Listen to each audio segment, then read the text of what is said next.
Okay, Elijah, it's been like 4 weeks. It's a long journey, and you had a very interesting story. I remember when we just talked with you the first time, I thought the first time, so it's not what it seems. It's not like autoimmune disease. I don't think it's psoriasis. Can you tell us a little bit your story, your experience, what happened, and how you were treated here, and did it work or not? Or Yeah. So I was diagnosed at the age of 14, and I automatically, the doctor started telling me, hey, you're going to have this for the rest of your life. There isn't much solutions out there. You are an extreme case at a young age, and you just have to settle with the fact that you'll have to live with this for the rest of your life, that there isn't much solutions for you. And off the bat, my thought process was, hey, no, I'm gonna find a solution. I'm gonna figure things out. And sometimes things don't always work out as we want it to. And I don't know why, but it took me a long journey. 6 years later, I ended up in the emergency room. They weren't able to help me.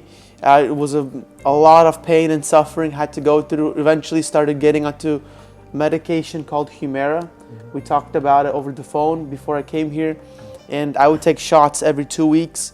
I did that for a period of 5 years, and so that's from 14 to 20.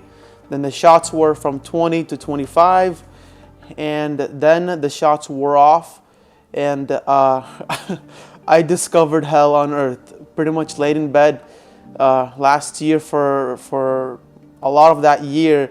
Energy levels falling, and then at that point, a lot of people around me, I mean, no one's gonna visit you daily, you know, and so you just learn to fight this journey by yourself and go through it. And then this year also was very, very difficult, and so my solution was just to take this one step at a time. Whenever I hear anybody, because it's diagnosed as psoriatic arthritis, and it's an autoimmune condition. And I was okay, if I ever hear anyone who found a solution for their autoimmune condition, I'll give it a try.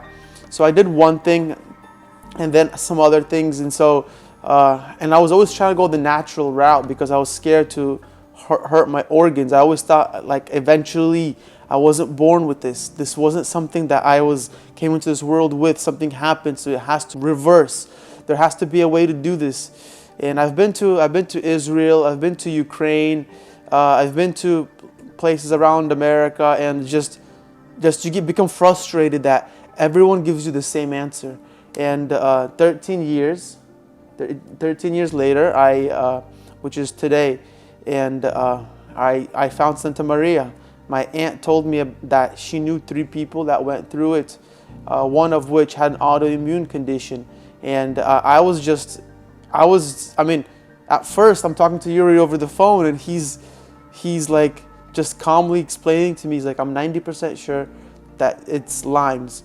And so I start quickly looking up, researching Lyme's, and there was a glimmer of hope because the things that would help me also help patients with Lyme's disease. So I was like, okay, there might be, but I was so skeptical. Like I came with the approach of like, I got to be ready to find the next thing, because the most likely I won't find the solution here. And so I came, I think it was for 3 weeks originally.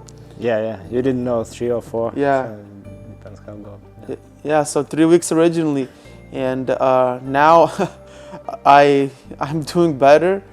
And there are other patients that like when they find Lyme's, they're like discouraged. They're like, oh my goodness, they found Lyme's in me. Elijah, how did you take it? For me, when Yuri just like calmly tells me, yeah, you have Lyme's, I'm like, I have Lyme's? Yes, I'm happy I have Lyme's, because I've been looking for a solution all these years, and Lyme's is a trigger for autoimmune conditions, and now there's a direction to take, something I could do that would help my inner organs to recover and everything inside to get better. In the clinic, you had a lot of treatments. It's like 7 or 8 treatments a day for like 4 complete weeks. So what do you think worked, and what you liked the best, and how did you know that things started to work? Well, for me, I kind of was came with the approach of, hey, I'm gonna listen to the doctors here. I'm gonna be like what they say I'll do. I'm not gonna try to put my 2 cents into it, because with autoimmune conditions, it's like completely, you don't know what's gonna help. And so I'd say what I think really helped was the lasers. They have these lasers they put into your veins, and they start to clean through your blood, and the IV lasers, and then the ozone that you guys had, vitamin C. Then there was the MOPA. I think MOPA also. I remember a couple times I could just feel when I was under the MOPA that just falling asleep from it. Then I had the hyperbolic chamber. Just one comment about the therapies and why we do like them en masse, and why so much oxygen, right? So first of all, we do different modalities at the same time. Like MOPA, it works on frequencies, right? So hyperbaric chamber just delivers a lot of oxygen to your body under pressure, and ozone therapy just delivers like free oxygen or minus, which is like very active oxidants. So it's important to attack like spirochetes, these bugs which cause Lyme, from different angles at the same time. It's just pretty much like with HIV. You cannot just rely on one drug, because the virus will evolve very quickly and overcome this. So 2 is not enough too. So you need to have at least 3 different ways at the same time. That's why we use all these modalities. And another thing is why so much oxygen, right? So we have vitamin C, that's oxidation. Then we use ozone, that's also oxidation, big time. Then we have hyperbaric chamber, that's also like delivering oxygen. That's because Borrelia, which causes Lyme disease, it's what's called anaerobe. So it's a bacteria which cannot stand the oxygen, it dies in oxygen. That's why we deliver it as much as we can, as fast as we can. And I know you have Lyme disease yourself. Yeah. And so you guys are like specialists in this. And I got fortunate myself to wind up at a clinic that specializes and has all this knowledge. And so I want to say I got lucky, but I want to say that I got blessed, because someone's watching after me, and I winded up here. Yeah. So what do you think, would you have like any advice for people who just been diagnosed with Lyme, or who still don't know what they have, and when they have this diagnosis, most people just like really get scared and get depressed? Well, obviously, I mean, I'm still going through a mental shift in terms of dieting. I know some of the patients, we talk back and forth, and I have to really cut down on my diet, but a lot of it is to surround yourself by people that know what they're doing, so that you could yourself get on the right track, and you don't have to rewrite your course of action multiple times. Number one thing that I would recommend would be to come here, but first off and foremost, just staying positive, not being negative. Like, even if you feel negative, that doesn't mean that you are negative. Start to speak that you're speaking positivity and being happy, and if there's no reason to be happy, start being thankful overall, because what happens is I believe things of that nature also affect who you are inside. And so that's things of practically what I was doing before I discovered you guys' clinic. And it was literally by accident. Like, I'm not supposed to be here. I just heard about the clinic. I went in their website like for 10 seconds, and I'm like, Mom, let's just go, and cross it off the list and move on. And then here I am, got diagnosed, feeling better, not only with my joints and my rash, but I'm like mentally doing better. And so just grateful for that fact. So thank you, Yuri, for putting yourself out there to help others who like myself are looking for solutions. Of course, yes, we understand. That's our journey too. We've been doing it for many years. So one final thing, we're in Mexico, we are not in States, and Mexico, well, has its reputation. So how dangerous was to get here? Well, it was actually quite convenient, I guess. You guys have a really good system in place for patients to come. For myself, I had difficulty walking.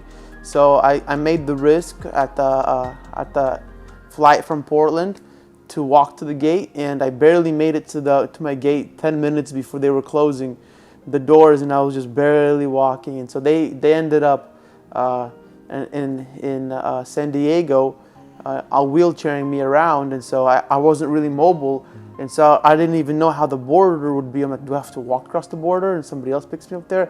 But it was simple.